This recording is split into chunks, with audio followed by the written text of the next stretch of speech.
ಹೋಗಿದ್ದೆ. ನನಗೆ ಮೂರನೇ ಮಗು ಅಬೋರ್ಷನ್ ಆಗಿತ್ತು. ಅಬೋರ್ಷನ್ ಆದ ತಕ್ಷಣ ಇಲ್ಲಿ ಬಂದಿದ್ದೆ. ಅಣ್ಣ ಏನಂದ್ರು, ಯಾಕೆ ಅಬೋರ್ಷನ್ ಮಾಡ್ಸಕ್ ಹೋಗಿದ್ದಿ, ಇಲ್ಲಿ ಬರ್ಬೇಕಾಗಿತ್ತು, ನೀನಾಗ್ಲೇ ಯಾಕೆ ಅಬೋರ್ಷನ್ ಮಾಡ್ಸಿ, ಇಲ್ಲ ಸ್ವಲ್ಪ ತೊಂದರೆ ಆಗಿತ್ತಣ್ಣ, ಅದು ನಾನು ಅಬೋರ್ಷನ್ ಮಾಡಿಸ್ದೆ. ಆಮೇಲೆ ಅವ್ರು ಏನಂದ್ರು, ನನ್ಗೆ ಯಾವಾಗ್ಲೂ 5 ವರ್ಷಕ್ಕೆ ಒಂದೇ ಸರಿ ಮಕ್ಕಳಾಗೋದು, ಅದ್ರ ಮಧ್ಯದಲ್ಲಿ ಹೊಟ್ಟೆ ಆಗ್ತಾನೆ ಇರ್ಲಿಲ್ಲ. ಅಣ್ಣ ಏನಂದ್ರು, ನೀನ್ ಬಂದೋಗಿದ್ಯಲ್ಲ ಇವಾಗ, ಇಲ್ಲಿಂದ 10 ತಿಂಗಳಿಗೆ ನಿನ್ ಕೈಯಲ್ಲಿ ಒಂದು ಆರೋಗ್ಯವಾದ ಮಗು ಇರುತ್ತೆ, ಅದು ಹೆಣ್ಣೋ ಗಂಡೋ ನನಗೆ ಗೊತ್ತಿಲ್ಲ, ಒಟ್ಟು ನಿನಗೆ 5 ವರ್ಷ ಆಗಲ್ಲ. ಇನ್ನ ಇಲ್ಲಿಂದ ನೀನ್ ಹೋದ 10 ತಿಂಗಳಿಗೆ ಡೇಟ್ ನೆನ್ಪಿಟ್ಕೊಂಡ್ಬಿಡು, ಅಲ್ಲಿಂದ ನಿಂಗೆ 10 ತಿಂಗಳಿಗೆ ಆರೋಗ್ಯವಾಗಿರೋದು ಒಂದು ಮಗು ಆಗುತ್ತೆ ಅಂತ. ಈಗ ಆರೋಗ್ಯವಾಗಿರೋ ನೀವೇ ಹೇಳಿದ್ರಿ, ಇವಾಗ ಕರ್ಕೊಂಡ್ ಬಂದಿದ್ರಿ. ಇಲ್ಲಿ ಅಮ್ಮನ ಸನ್ನಿಧಿಗೆ ಬಂದ್ ಆಗಿರೋದ್ರಿಂದ ಸನ್ನಿಧಿ ಅಂತ ಹೆಸರಿಟ್ಟಿದ್ವಿ.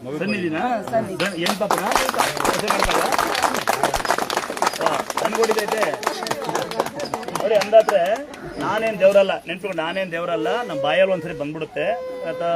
ತಾಯಿ ಸೇವೆ ಮಾಡೋ ಪುಣ್ಯ ನಂಗೆ ಸಿಕ್ಕಿರೋ ದೇವ್ರು ಇದೇ ಕೈ. ನಾನೇನ್ ದೇವ್ರಲ್ಲ, ನಂದೇ ಬಾಯಲ್ಲ. ನಾವು ಮಾಡ್ಲಕ್ಕೆ ಅಮ್ಮಂಗೆ ಯಾವ ತರ ನೋಡಿ, ಹಿಂಗೆ ನಮ್ಮ ತಂಗಿಗೆ ಏನ್ ಪಾಪ ಆಗುತ್ತೆ ಅಂದಿದ್ದಂತೆ, ಅದು ನೀಟಾಗಿದ್ರೆ ಮಾತ್ರ ಕಾದ್ರೆ. ನಿಮಗೂ ಅಷ್ಟೇ, ನೀವು ತಾಳ್ಮೆಯಿಂದ ಇದ್ರೆ ಏನ್ ಬೇಕಾದ್ರೂ ಮಾಡ್ಬೋದು. ತಂಗಿ ಚೆನ್ನಾಗಿ ಒಳ್ಳೆ ಬುದ್ಧಿ ಕಲ್ಸು, ಮಾವ ಮಾವ ಅಂತ ಹೇಳ್ಕೊಡು. ಟೈಮ್ ಇದ್ರೆ, ಟೈಮ್ ಬಂದ್ರೆ ವರದಕ್ಷಿಣೆ ಜಾಸ್ತಿ ಹೊಸೆ ಮಾಡ್ಕೊಂತೀನಿ. ಒಂದೊಂದ್ಸರಿ ಎಲ್ಲ ಈ ಪಾಪ ಆಶೀರ್ವಾದ ಮಾಡಿ, ಇದೇ ಕೈ ಆಶೀರ್ವಾದ ಮಾಡಿದ ಒಂದ್ಸರಿ ಮಾಡ್ಲಾ, ಪಾಪ ಒಂದ್ಸರಿ ಎಲ್ಲ ಆಶೀರ್ವಾದ ಮಾಡಿ ಜೋರಾಗಿ ಒಂದ್ಸರಿ ಹಿಂಗೆ. ಬಹಳ ಖುಷಿ ಆಗುತ್ತೆ ತಂಗಿ. ಹೋಗೋಬ ಮತ್ತೆ ಮಾತಾಡ್ತೀನಿ. ಖುಷಿಯಾಗಿದ್ಯಾ? ರೊಟ್ಟಿ ತಗೊಂಬಂದ? ರೊಟ್ಟಿ ಇಲ್ಲ, ನಾವು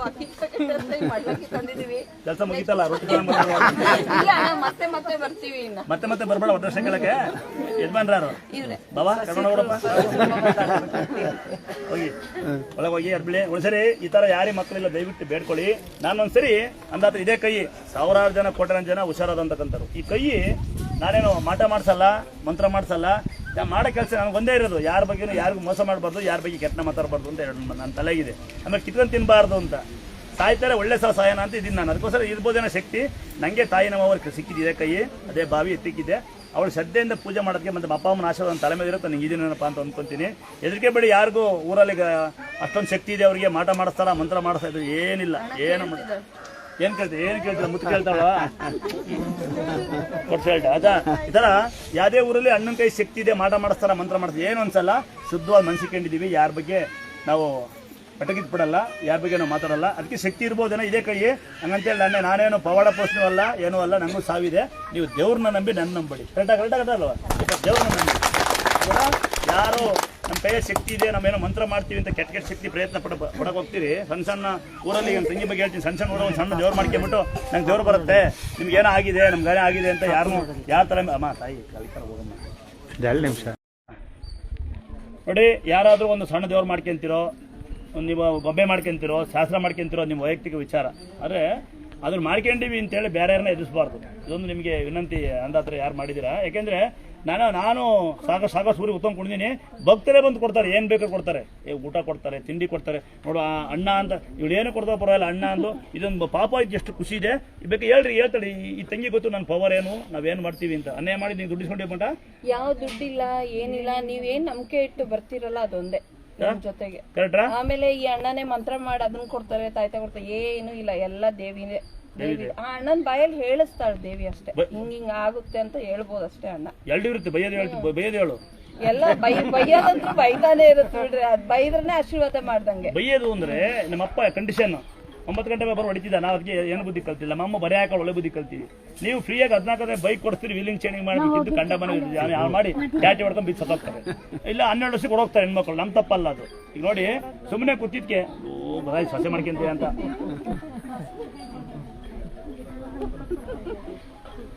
ಆಯ್ತಾ? ನೀವು ಮಕ್ಕಳಾಗ್ರಿ, ದೇವ್ರಿಗೆ ನೀವು ಅಡ್ಬಿಡ್ರಿ. ನಿಮ್ಮ ತನ ಬಿಟ್ಟು, ನಿಮ್ಮ ಅಹಂಕಾರ ಬಿಟ್ಟು ಅಡ್ಬಿಡ್ರಿ. ತಾಯಿ ಆಶೀರ್ವಾದ ಮಾಡೇ ಮಾಡ್ತಾಳೆ, ಹೊರತು ಊಟ ಕೊಡ್ತಾಳೆ. ದಯವಿಟ್ಟು ಯಾರು ಎಲ್ಲೂ ಹೋಗಿ ಮೋಸ ಹೋಗ್ಬೇಡಿ. ದಯವಿಟ್ಟು ಯಾರಿಗೂ ಮೋಸ ಮಾಡಬೇಡಿ. ನಮ್ಮ ಹೆಸರಿಗೆ ಮೋಸ ಮಾಡಿದ್ರೆ ನಾನು ಏನ್ ಬೇಕು ಅದೇ ಮಾಡಿಕತ್ ಮತ್ತೆ. ಯಾರು ನಮ್ಮ ಹೆಸರಿಗೆ ಮಾಡಿದ್ರೆ ನನ್ನ ಕೈ ಗೊತ್ತಾದ್ರೆ ನನ್ಗೆ ಗೊತ್ತಿರುತ್ತೆ. ಯಾರೊಬ್ಬ ಬಂದು ಹಿಂಗೆ ಅಹಂಕಾರ ಮಾಡ್ಕೊಂಡು ಏನ್ ಮಾಡ್ಕೊಂಡ ಅಂತ ಅವತ್ತಿನ ಯಾರಿಗೂ ಬೈಯಲ್ಲ ನಾನು. ಯಾರೊಬ್ಬ ಬಂದ ಭಾಳ ದುರಂಕಾರ ಮಾಡ್ಕೊಂಡು ಮಗುನೇ ಕಳ್ಕೊಂಡು ಹೋಗ್ಬಿಟ್ಟ ಇಲ್ಲಿ ಹಂಗಾಗಿ ಈ ಕೆಲವೊಂದು ಜನ ಶುರು ಇದಾರೆ ಅಂತ ನಾನೇ ಇವನಿಗೆ ಕೇಳ್ಪಟ್ಟೆ. ನಾನು ಯಾರೋ ಒಂದು ಊರಲ್ಲಿ ಅಲ್ಲಿ ನಮ್ಮ ದೇವ್ರ ಹೇಳ್ಕೊಂಡು ನಂಗೆ ದೇವ್ರು ಬರುತ್ತೆ ಯಾರು ಹೇಳ್ಬಿಟ್ಟು ಬೇರೆ ಯಾರಿಗೂ ಒಬ್ಬಗೆ ನಾನೇ ಇದನ್ನ ಆಟೋ ಡ್ರೈವರ್ಗೆ ಸಿಕ್ಕರ ಈ ದೇವ್ರು ಸ್ಥಾಪನೆ ಮಾಡಿದ್ದು ನಾನೇ ಅಂದನು. ನನ್ನ ಕೈ ಸಿಕ್ಬಿಟ್ಟು ಏನಿಲ್ಲ. ಆಮೇಲೆ ಅಡ್ರೆಸ್ ಎಲ್ಲ ಮಾಡೋಗ್ಬಿಟ್ಟಂತೆ. ಸರಿ ಫೋನ್ ಮಾಡ್ತಾನೆ ಅಣ್ಣಿಗೆ ಅಂತ ತಕ್ಷಣ. ಯಾರು ದೇವ್ರು ಸ್ಥಾಪನೆ ಮಾಡಿಲ್ಲಪ್ಪ, ಸ್ವಯಂ ಉದ್ಭವ ಮೂರ್ತಿ, ಯಾರು ಕೆತ್ತಿಲ್ಲ ಅಲ್ಲಂತಮ್ಮ. ಯಾರನ್ನೂ ಮೋಸ ಮಾಡೋ ಅವಶ್ಯಕತೆ ಇಲ್ಲ. ಬೇಕಾದಷ್ಟು ನೀವೇ ಕೊಡ್ತೀವಿ ನೋಡಿ. ಶರ್ಟ್ ಕೊಟ್ಟಾರೋ ಬರಕಾಯಿ ಬಂದಾಳೆ ಧಾರವಾಡದ ಹುಡುಗಿ, ಬೇಡ ತರ ಬಿಟ್ಟು ಕೆಲಸ ಮುಗಿತಲ್ಲ. ಇಲ್ಲ ಅಣ್ಣ. ಭಕ್ತರೇ ಬಂದು ಕೊಡೋದು ಬಹಳ ಪ್ರೀತಿಯಾಗಿರುತ್ತೆ. ಭಕ್ತರೇ ಕೊಡೋ ಪ್ರೀತಿ ಮುಂದೆ ಯಾರು ಬರೋ ಅಲ್ಲ. ಖುಷಿಯಲ್ಲಿ ಅಣ್ಣನ್ ನೋಡಿದ್ರೆ ಸಾಕು ಅಂತ ಮೊದ್ಲು ಹಂಗೆ ಬಂದ್ಬಿಟ್ಟು ಅವಳನ್ ಕರ್ಕೊಂಡ್ ಬಂದಿವಲ್ಲ ಬೇಡಕ್ಕಿಂತ ಹೆಚ್ಚಾಗಿ. ಇವಳು ಈಗ ಇಟ್ಕೊಂಡು ಹೊಸ ಮಾಡ್ಕೊಡ್ತೀನಿ ಚೆನ್ನಾಗಿ ದುಡ್ಡಿಕ್ಕೆ ಕೇಳಿ. ದಯವಿಟ್ಟು ಯಾರಾದ್ರೂ ನಿಮಗೆ ಮೋಸ ಮಾಡಿದ್ರೆ ನಮಗೆ ತಿಳಿಸಿ, ಮೊದಲೇ ತಿಳಿಸಿ. ಯಾರಾದ್ರೂ ಮೋಸ ಮಾಡ್ತೀರಿ, ಯಾವ್ದಾರ ಒಂದು ಮನೆ ನಾವು ಬಂದು ಕೂತ್ಕೊಂಡಿದ್ರೆ ಪಕ್ಕ ಮನೆ ಎದ್ರಿಕೆ ಅವಶ್ಯಕತೆ ಇಲ್ಲ. ಅದಕ್ಕೆ ಬಂದ್ರೆ ಅಣ್ಣ ಅಂತ ತಿಳ್ಕೊಂಡು ನಮಗೆ ಗೊತ್ತಿರಲ್ಲ, ನಿಮ್ ಗಲಾಟೆ ನಮ್ಗೆ ಗೊತ್ತಿರಲ್ಲ. ನಾವು ಬರೋದು ಪ್ರೀತಿಯಾಗಿ, ನೀವು ಕರೆ ನಿಮ್ಮ ಮನೆಗೆ ಬರ್ತೀನಿ. ಅಲ್ಲಿ ಮತ್ತೆ ಯಾರ ಮನೆ ಬರ್ತೀನಿ ಅವರು ಬೇರೆ ಪಕ್ಕ ಮನೆ ಇರಸಂಗಿಲ್ಲ ಅಣ್ಣ ಸಪೋರ್ಟ್ ಇದೆ ಅಂತ. ಆ ಥರ ಸಪೋರ್ಟ್ ಇರಲ್ಲ. ನಂಗೆ ಅನ್ಯಾಯಕ್ಕೆ ಸಪೋರ್ಟ್ ಮಾಡ್ತೀನಿ ಬಿಟ್ಟು ಅನ್ಯಾಯಕ್ಕೆ ನಾನು ಸಪೋರ್ಟ್ ಮಾಡಿರಲ್ಲ. ಆತಾ ಯಾರಿಗಾರ ಪಾಪು ಬೇಕಾ? ಅಳಲ್ಲ ಭಯ ಇರ್ಬೇಡಲ್ಲ. ನೋಡ್ಲಿ ಕೆಲಸ ಮಾಡ್ಕೊಂಡು ನಾನು ಪ್ರತಿಮೆ ಹಾಕೋಲ್ಲ. ಪಾಪ ಬೇಕಾ? ಈ ಪಾಪನಲ್ಲಪ್ಪ, ಈ ಪಾಪನಲ್ಲ. ಪಾಪ ಬೇಕಾ ಬೇಡ್ಕೊಳ್ರಿ ಅಂತಿದ್ದು. ಹೆಂಗ ಪಾಪ ಆಯ್ತಾ? ಅದೇ ಯಾರ್ಯಾರೇ ಮಕ್ಕಳಿಲ್ಲ ದಯವಿಟ್ಟು ಹಿಂಗೆ ಅಣ್ಣ ನಮ್ಮ ಅತ್ತಿ ಹೆಂಗೆ ಬೇಡ್ಕೊಂಡ್ರಂಗೆ, ನಮ್ಮ ತಂಗಿ ಬೇಡ್ಕೊಂಡಂಗೆ, ಅರ್ಥ ಆಗತ್ತಾ? ಕರೆಕ್ಟಪ್ಪ. ಶುದ್ಧವಾಗಿ ಬೇಡ್ಕೊಳ್ಳಿ, ಶುದ್ಧವಾಗಿ ಬೇಡ್ಕೊಳ್ಳಿ. ದೇವರು ಒಂದೇ ಕೊಡ್ಲಿ ಎಣ್ಣೆ ಕೊಡ್ಲಿ ಇನ್ಬೇಡಿ. ಯಾವುದೋ ಒಂದು ಪಾಪು ನಿಮ್ಮ ಮನೆ ಬೆಳಗಕ್ಕೆ, ಅರ್ಥ ಆಗತ್ತಾ? ನನಗೂ 5 ವರ್ಷ ಮಕ್ಕಳು.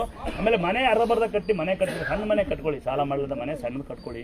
ನಿಮ್ಮ ತಾಯಿ ತಂದಿಗೆ ಅನ್ನ ಹಾಕಿ. ಕಂಡರ ಬಗ್ಗೆ ಮಾತಾಡೋದನ್ನ ಬಿಡಿ. ಸಾಧ್ಯವಾದರೆ ₹1 ದಾನ ಮಾಡಿ. ಸಾಧ್ಯವಾದರೆ ₹1 ದಾನ ಮಾಡಿ. ಸೊಸೆ ಅನ್ನಲ್ಲ ಅದಕ್ಕೆ ಅನ್ನ ಕೂಡ ನಾವೆಲ್ಲ ಸಮಯ ಮಾಡಿಸ್ತೀನಿ ಪಾಪ, ಕೊಡ್ತೀನಿ ಅಂತ.